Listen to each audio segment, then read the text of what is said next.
우리는 계속해서 상처에서 회복으로라는 신앙의 여정을 함께하고 있습니다.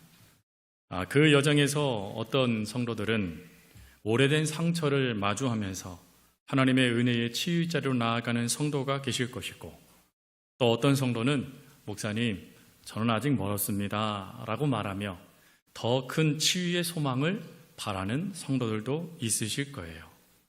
그런데 그런 여러분 모든 반응은 모두 다 귀한 반응입니다. 왜 그러냐면 말씀에 반응하고 계시기 때문에 그렇습니다. 말씀에 반응하며 상처를 인정하고 계시고, 말씀에 반응하며 치유를 소망하고 계시니 그 모습이 너무 귀한 모습이고, 그리고 잘 하고 계시는 모습이다라는 것입니다. 그래서 말씀을 잘 따라오시며 지키고자 애쓰는 여러분들을 주님의 이름으로 축복합니다. 이제 오늘은 그 설교의 마지막 부분으로 하나님의 치유의 또 다른 은혜와 그리고 치유를 통한 하나님의 목적, 그 사랑을 함께 나누도록 하겠습니다.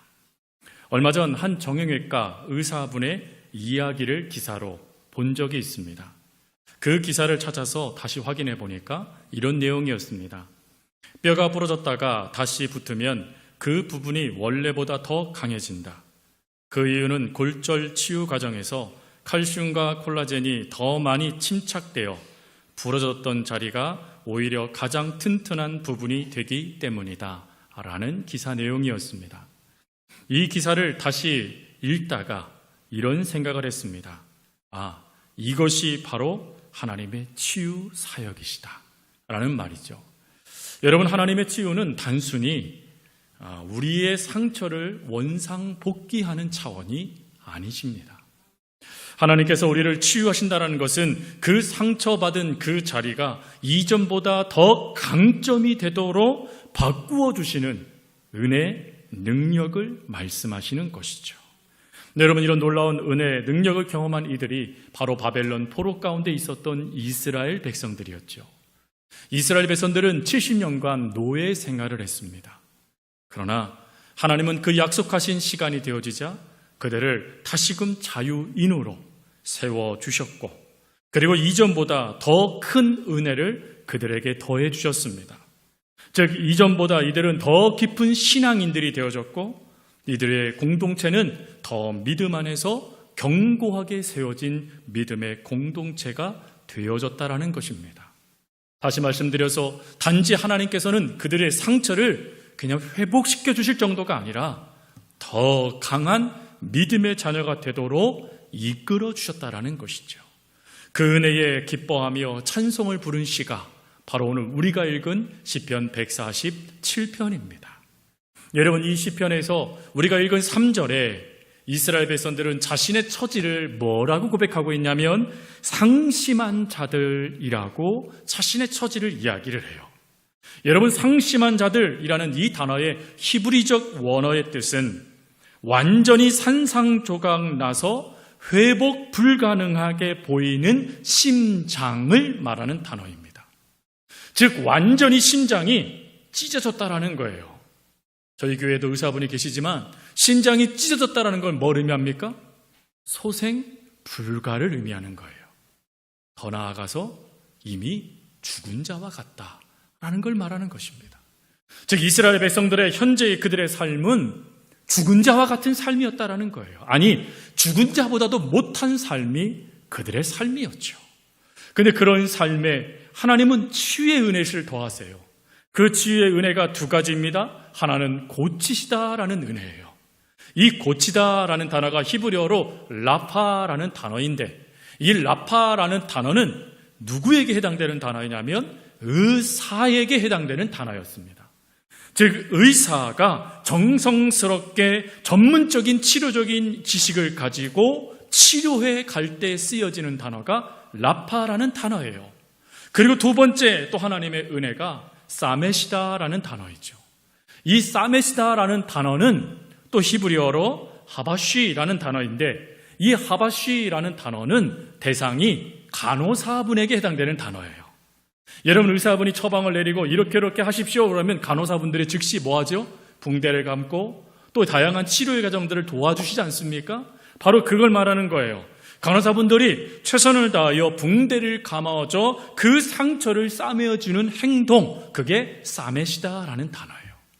그러니 갈기갈기 찢어져 더 이상 소생할 수 없는 나를 하나님께서 전문 의가 되어주시고 그리고 간호사가 되어주셔서 우리의 모든 상황을 철저하게 파악하시고는 그 전문적인 지식을 가지고 우리를 완전히 치유해 주셨다, 소생시켜 주셨다라는 고백이 3절의 고백이에요.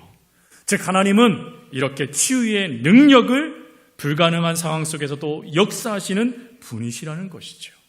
여러분, 이런 놀라운 치유의 역사를 하나님은 오늘도 우리에게 허락하여 주십니다. 그리고 오늘도 우리에게 허락하여 주실 때 단지 그 치유는 이전으로의 위기가 아니라 다시금 이전보다 더 큰 은혜의 사람이 되도록 이끄시는 은혜라는 것이죠. 오늘 성경은 그 은혜를 두 가지로 우리들에게 더 말씀해 주십니다. 첫 번째 은혜는 나의 상처를 아시며 완벽히 치료해 주시는 은혜입니다.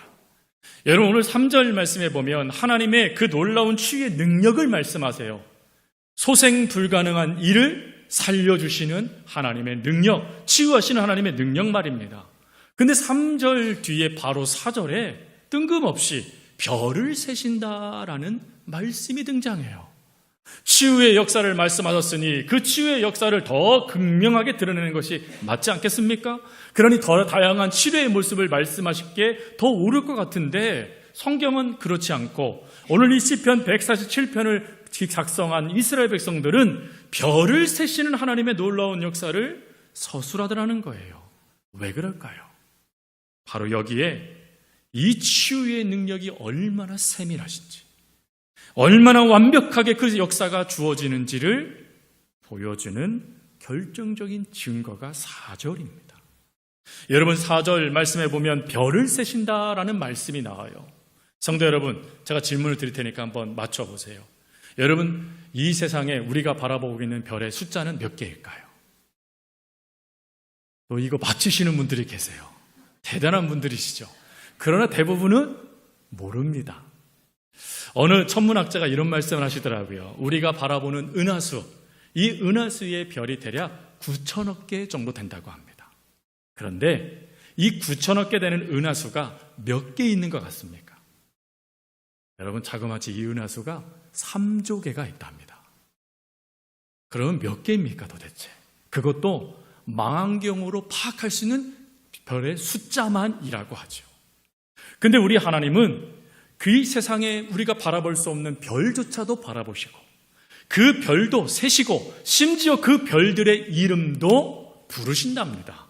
그럼 이건 뭘 의미하는 것이죠? 우리 하나님은 세밀하게 모든 것을 아시는 분이시다라는 뜻이에요.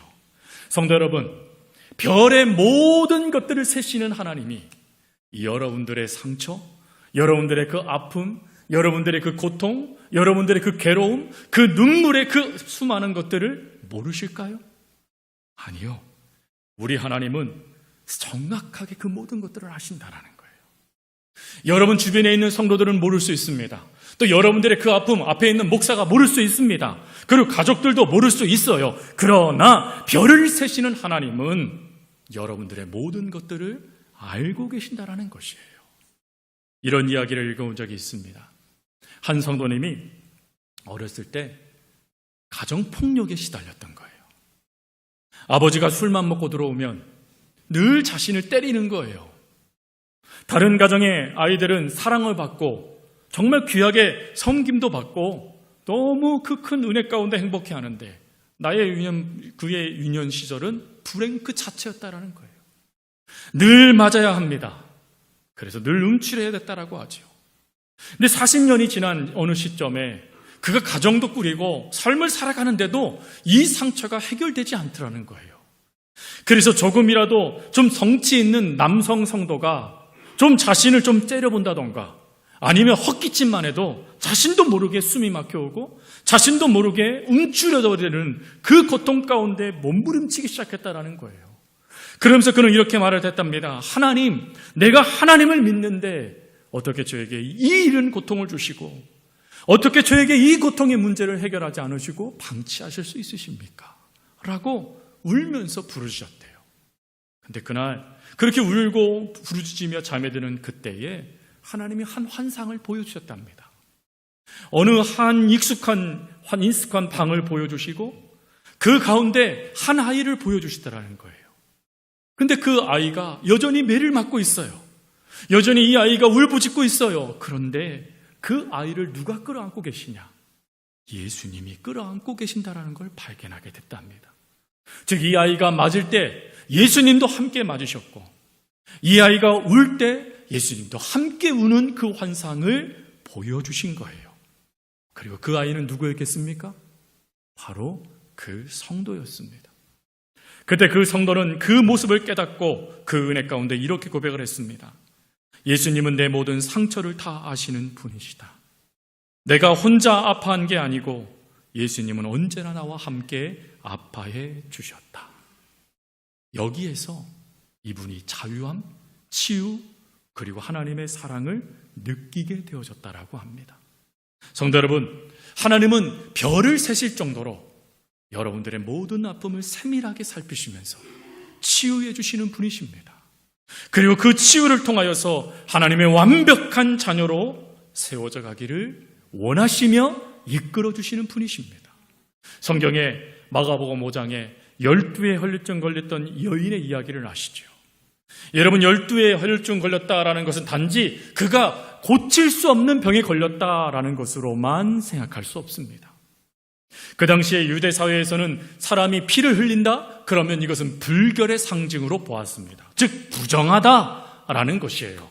부정하다라고 낙인을 찍히면 성전 안으로도 들어올 수 없었고, 부정하다라고 낙인이 찍히면 가족과도 분리되어야만 했었고, 부정하다라고 찍히면 사회에서 영원히 퇴출당하여 외롭게 쓸쓸히 처참한 인생을 살아갈 수밖에 없는 게 현실이에요.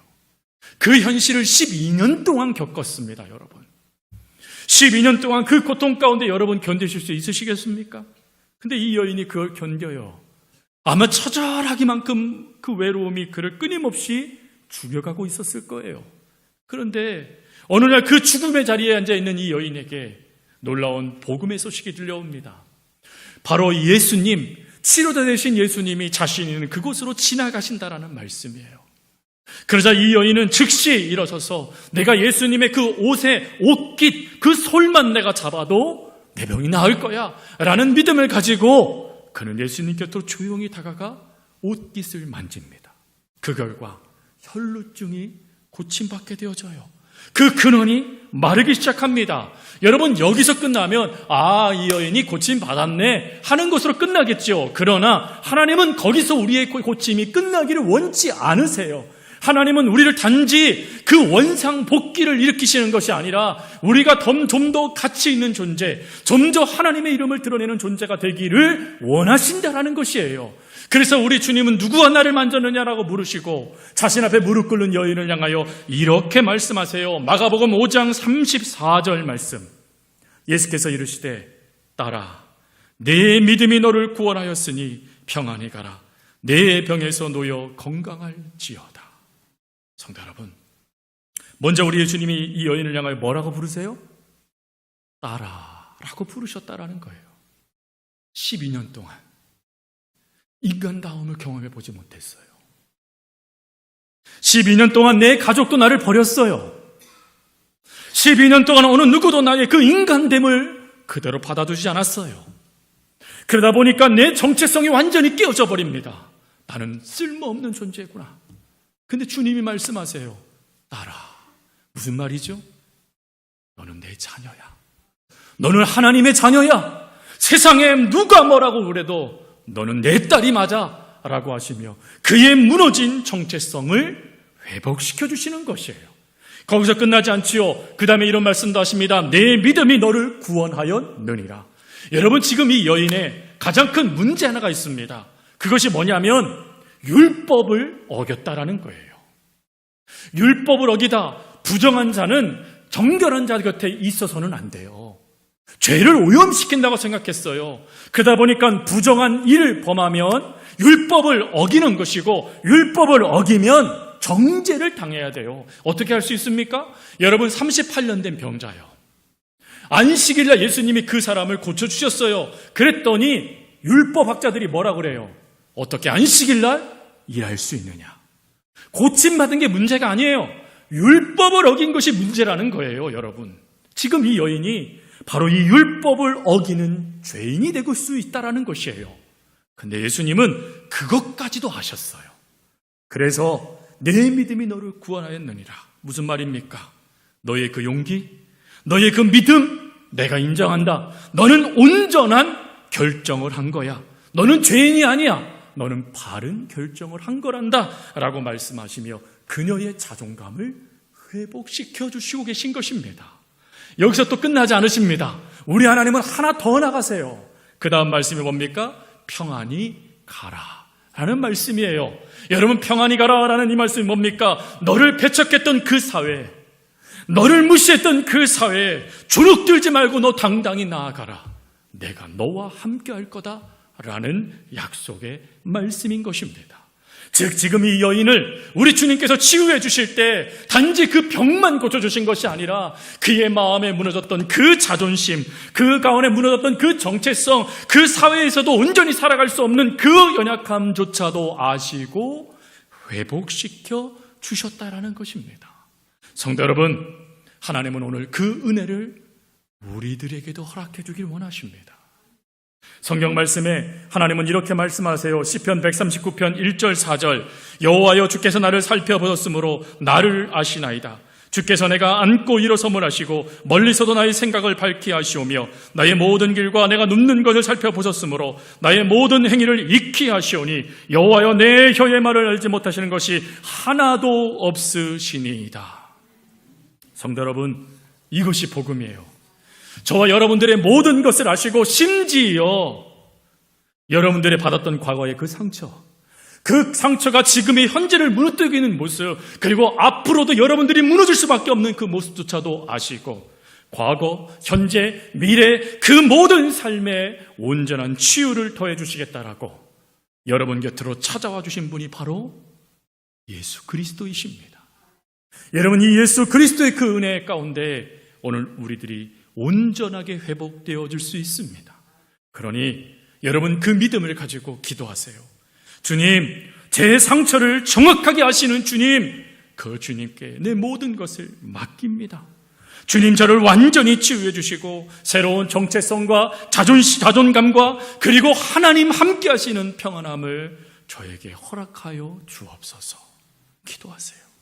기도하시며 하나님께 맡기세요. 별을 세실 정도로 세밀하신 하나님께서 여러분들의 과거, 여러분들의 현재, 여러분들의 미래의 모든 삶을 치료하여 주실 것입니다.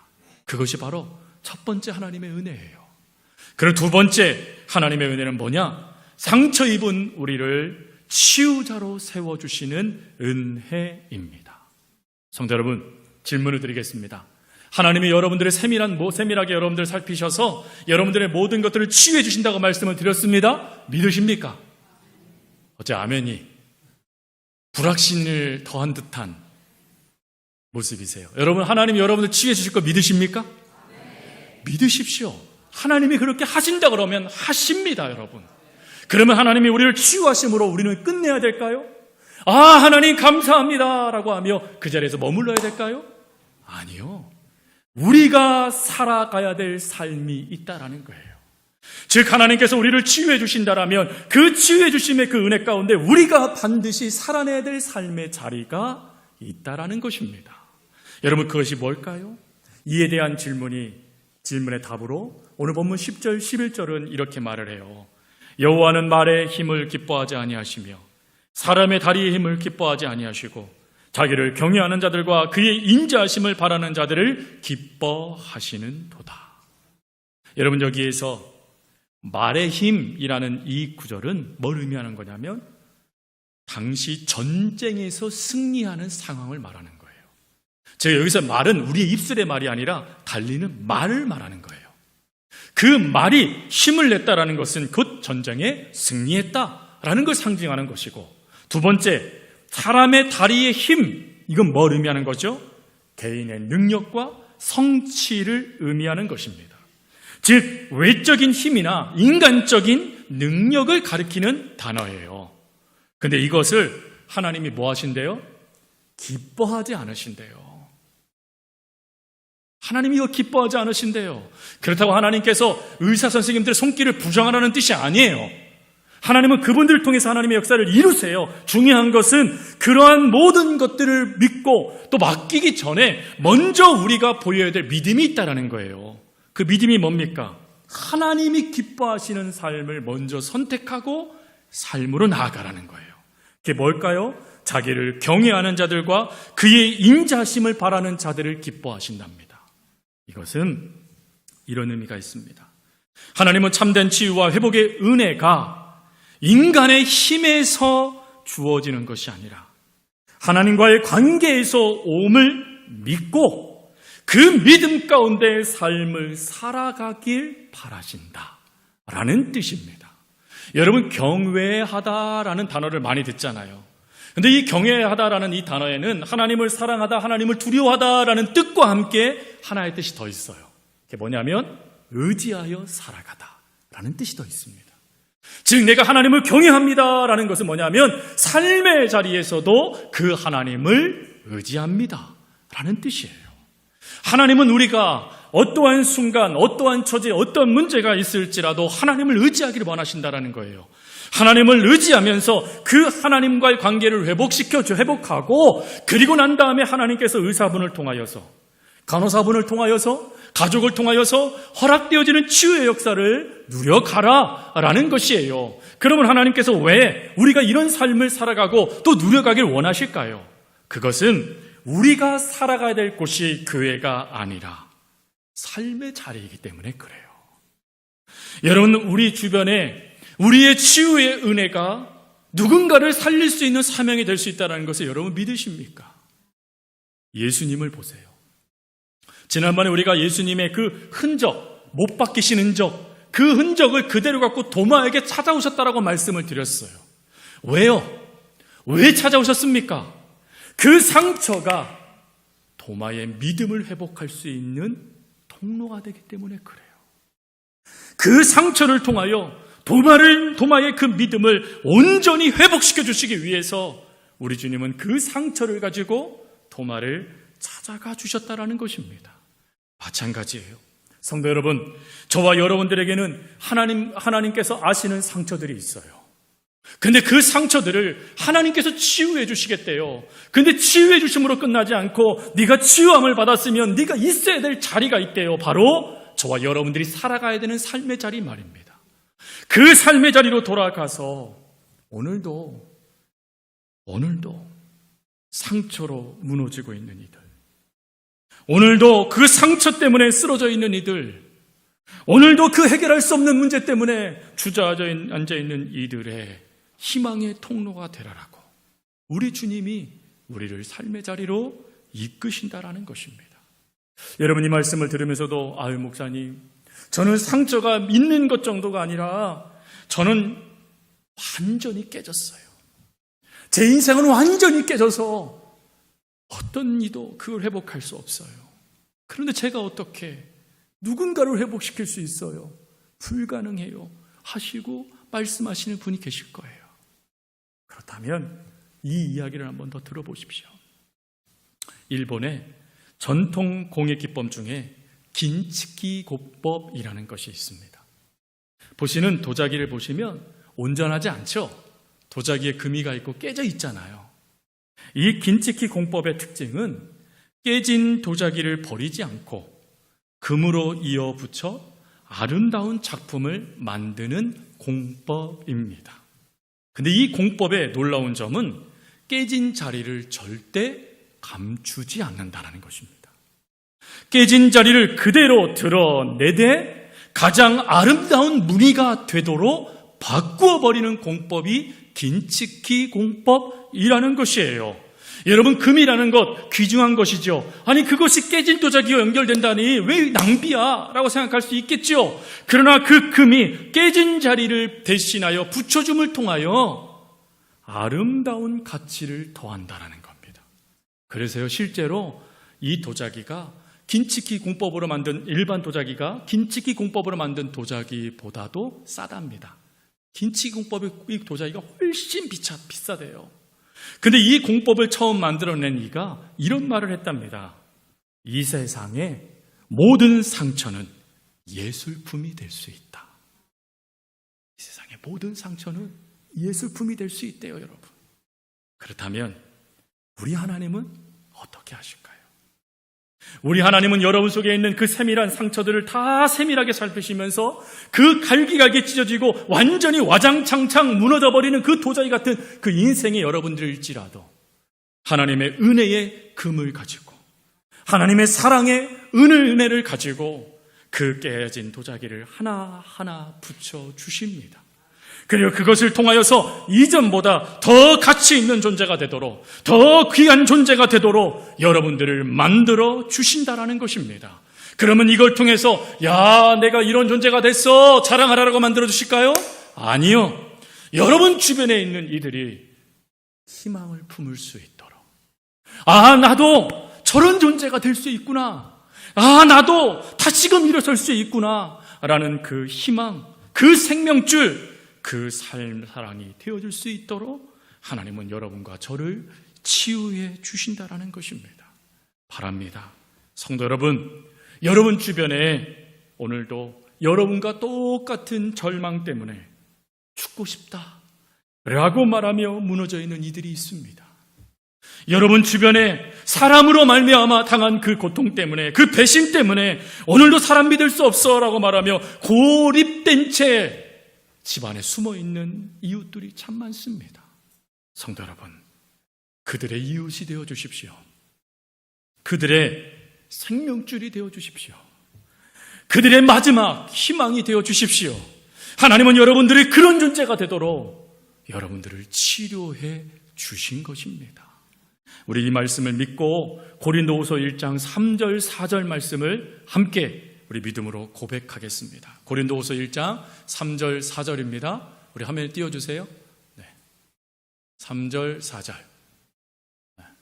제가 읽어드리겠습니다. 그냥 찬송하리로다. 그는 우리 주 예수 그리스도의 하나님이시요 자비의 아버지시요 모든 위로의 하나님이시며 우리의 모든 환난 중에서 우리를 위로하사 우리로 하여금 하나님께 받는 위로로서 모든 환난 중에 있는 자들을 능히 위로하게 하시는 이시로다. 아멘. 여러분들의 그 위로받음, 치유받음을 통해 하나님은 능히 누군가를 치유하도록 역사해 주신다라는 것입니다. 그러니 성도 여러분, 상처받음으로, 치유함받음으로 만족하지 마시고 그 상처를 뛰어넘어 누군가를 살릴 수 있는 사명자로 불러주시는 그 하나님의 사랑에 반응하면서 오늘도 하나님의 손 의지하여 일어서 믿음으로 많은 이들을 살려나갈 수 있는 우리 모든 성도님들 되어줄 수 있기를 간절히 주님의 이름으로 부탁드립니다. 기도하겠습니다.